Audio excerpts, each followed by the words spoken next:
അങ്ങനെ മച്ചാനും അടിച്ച് പിരിഞ്ചു. Trump ബെല്ലടിക്കുമ്പോൾ, മൊബൈലിലായാലും land ഫോണിലായാലും ബെല്ലടിക്കുമ്പോൾ മോഡിക്ക് അറിയാൻ പറ്റും ഇത് ട്രംപിൻ്റെ ഫോണാണെന്ന്. അത്ര മച്ചായിരുന്നു. ഹൈഡ്രജനും ഓക്സിജനും പോലെ നിൽക്കുകയായിരുന്നു. കാര്യം അവർ 2 ഹൈഡ്രജൻ കൂടുതൽ എടുത്തോട്ടെ, നമ്മളൊരു ഓക്സിജൻ മതി. അങ്ങനെ ഇങ്ങനെ ഭയങ്കര മച്ചായിട്ട് നിന്നവരാണ് നമ്മുടെ ഭരണാധികാരി എന്നുള്ളത്. അങ്ങനെ നിൽക്കണം. കാര്യം അമേരിക്ക ഒരു വലിയ രാജ്യമാണ്. ലോക പോലീസായിട്ടും വിലസിയിരുന്നവരാണ്. ഇപ്പോൾ പോലീസല്ല, ഇപ്പോൾ സാധാ NCC കേഡറ്റിനേക്കാളും ഒക്കെ താഴെ സാധാ ഒരു യൂണിഫോം ഉണ്ടെന്നേ ഉള്ളൂ. വേറെ പോലീസല്ല.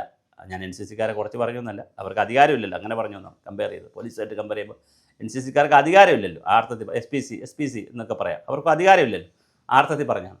അപ്പോൾ യൂണിഫോം ഇട്ട അധികാരമില്ലാത്ത പോലീസാണ് ഇപ്പോൾ അമേരിക്ക. ലോക പോലീസല്ല.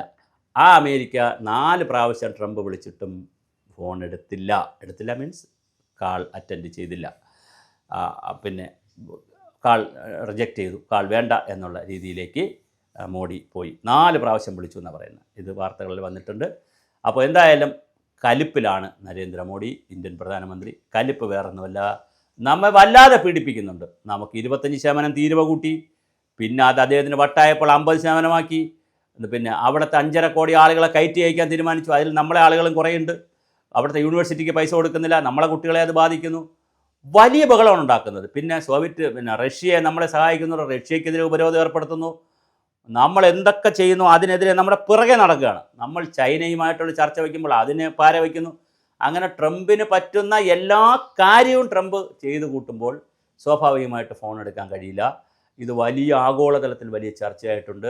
ചർച്ച മറ്റൊന്നല്ല, ഇന്ത്യയുടെ മനസ്സിലിരിപ്പ് എന്ത് എന്നുള്ളതാണ് ലോകം ഇന്ന് കാത്തിരിക്കുന്നത്. കാരണം ഇന്ത്യ റഷ്യ ചൈന ബന്ധം ഊഷ്മളമായിക്കൊണ്ടിരിക്കുന്നത് മാത്രമല്ല, ഓരോ ദിവസം കഴിയുന്തോറും ബലപ്പെട്ടുകൊണ്ടിരിക്കുന്നു.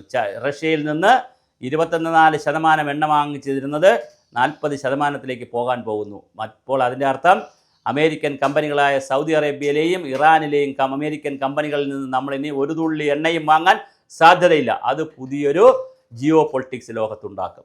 രണ്ടാമത്തെ മാത്രമല്ല, ഇറാൻ പിണങ്ങും, സൗദി ചിലപ്പോൾ പിണങ്ങിയെന്നിരിക്കും, അമേരിക്കൻ കമ്പനികൾ പിണങ്ങിയെന്നിരിക്കും, അമേരിക്ക പിണങ്ങി. അത് വേറൊരു തലത്തിലേക്ക് മാറാൻ സാധ്യതയുണ്ട്. അതുപോലെ തന്നെ പ്രധാനമാണ് ചൈനയുമായി നമ്മൾ ഉണ്ടാക്കുന്ന ഈ വ്യാപാര കരാറുകൾ. അത് വലിയ തലവേദനയാണ് അമേരിക്കയ്ക്ക് സൃഷ്ടിക്കാൻ പോകുന്നത്. കാരണം ചൈനയും ഇന്ത്യയും കൂടെ നോക്കുമ്പോൾ 300 കോടിയിൽ പരം ആളുകളുണ്ട്.